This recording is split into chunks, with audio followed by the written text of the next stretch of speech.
Now we'll discuss the rights of the wife in Islam. Most of the other religions besides Islam, they consider the woman as an instrument of the devil. But the Quran refers to the woman as a muhsana. Muhsana in Arabic means a fortress against the devil. Because a pious woman who's on the straight path, she prevents the husband from deviating and going on the wrong track and keeps him on the Siratul Mustaqim. Therefore, she's called as muhsana, a fortress against the devil. The Quran in Surah Nisa, chapter number 4, verse number 21, refers to marriage, to nikah, as a sacred covenant. It's a sacred covenant, a sacred contract between the husband and wife. The Quran says in Surah Rum, chapter number 30, verse number 21, that we have created for you mates from amongst yourselves, so that you may live with them in tranquility, and He has put love and mercy between your hearts. The beloved Prophet Muhammad, he said, it's mentioned in Sahih Bukhari, volume number 7, in the book of Nikah, chapter number 3, hadith number 5066. The beloved Prophet said, "O young people, whoever has the means to get married should get married."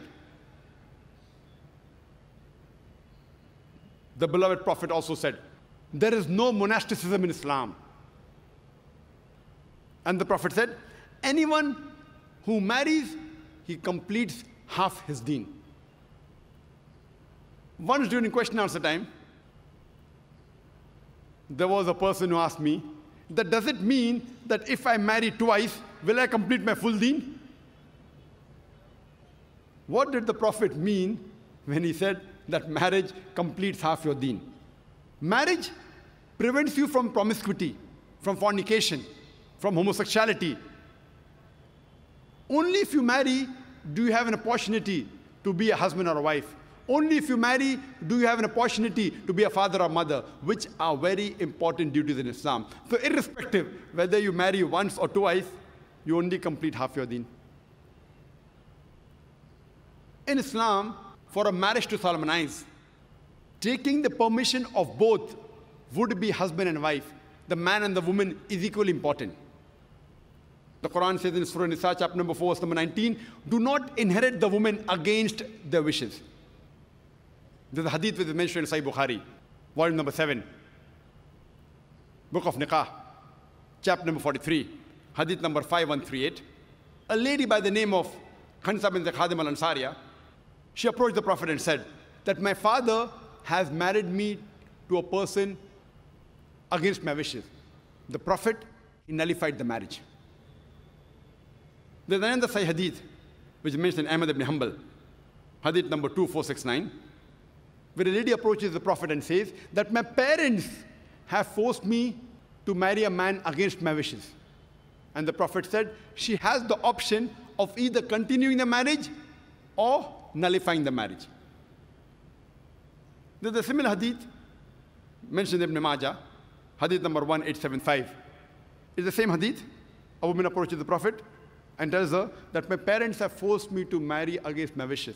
And the Prophet says, you can either continue the marriage or you can nullify the marriage. And the woman says, I continued the marriage, but I wanted the woman to know that the parents cannot force their daughters to marry someone who they don't like. The Quran says in Surah Baqarah, chapter number 2, verse number 228, that the women have rights similar to those against them on terms equitable, but the men have a degree of advantage. Based on this verse of the Quran, men and women are equal except in leadership. The Quran clearly says that the women have rights, those similar to them, on terms equitable, but the men have a degree of advantage. Now, many of the Muslims, they misunderstand this ending phrase that the men have a degree of advantage, and they think that men are superior. And they quote the verse of the Quran, "Ar-rijalu qawwamuna 'ala an-nisa." that the men are superior to the women. So Allah has said, the men have degree of advantage, the men are superior. What they're quoting is the verse of the Quran which was recited by a wonderful Qari from Surah Nisa, chapter number 4, verse number 34, which says, Ar-rijalu qawwamun 'ala nisa, that the men are the qawwam of the women. What is the meaning of the Arabic word qawwam? Qawwam comes from the root word aqama, which means to stand up for. How we have aqama before salah, we stand up for salah. So this Arabic word qawwam means the men have 1 degree of additional responsibility and 1 degree additional service towards the woman, not 1 degree of superiority to boss over the woman. And if you read the tafsir of Tabari, he says the Arabic word qawwam means 1 degree of additional responsibility.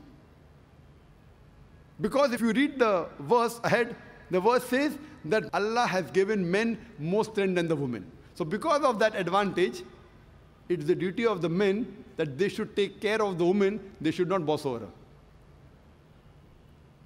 Furthermore, Quran says in Surah Nisa, chapter number 4, verse number 19, that treat your wives with equity and kindness, even if you dislike her. Means even if you don't like your wife, yet treat her with love and compassion. And treat her kindly, even if you dislike her. Even if you dislike her, treat her with kindness and compassion. And in Islam, we do not consider calling the women as housewives. Housewives. You know, housewife, if you analyze, means she's married to the house. In Islam, we don't consider our women, they're married to the house, to be called housewives. You know, in English we have, what is their profession? Housewife. We in Islam prefer calling the women as homemakers because they make the home, they build the home.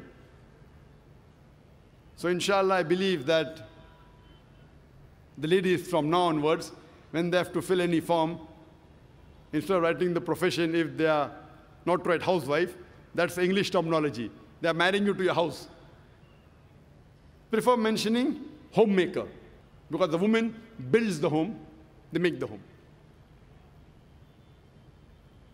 And in Islam, a woman is not married to a master to be treated like a slave.